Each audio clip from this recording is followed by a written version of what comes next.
153, 245, 102 வாக்குகளை பெற்ற ஒரு வேட்பாளரினுடைய வெற்றி வேட்பாளரினுடைய சதவீதம். ஒரு தேர்தலில் 3 பேர் பார்ட்டிசிபேட் பண்ணுறாங்க.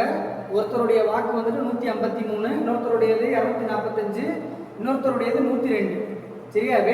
வெற்றி பெற்றவரினுடைய சதவீதத்தை சொல்லுங்க அப்படின்னு சொல்லுங்க.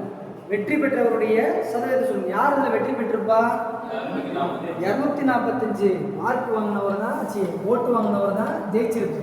மொத்த ஓட்டுகள் என்னன்னு தெரியும், அப்படிதானே? அப்போ 153, 245, 102. சரி, எல்லாத்தையும் ஆட் பண்ணோம் அப்படின்னா 10, 10 மறுபடியும் 1, 4, 5 கரெக்டா?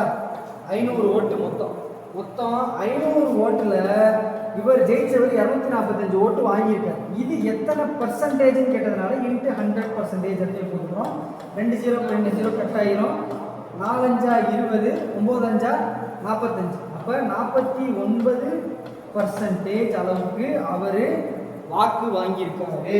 சரி, அப்போ ஜெயிச்சவர் எத்தனை பர்சன்டேஜ் வாங்கியிருக்காரு? 49% வாங்கியிருக்காரு. முதல்ல என்ன பண்ணணும்? மொத்த வாக்குகள் எவ்வளோன்னு கண்டுபிடிக்கணும். அப்போ என்ன செய்யணும்? 3ஐயும் ஆட் பண்ணுறோம், 500 கிடைக்குது.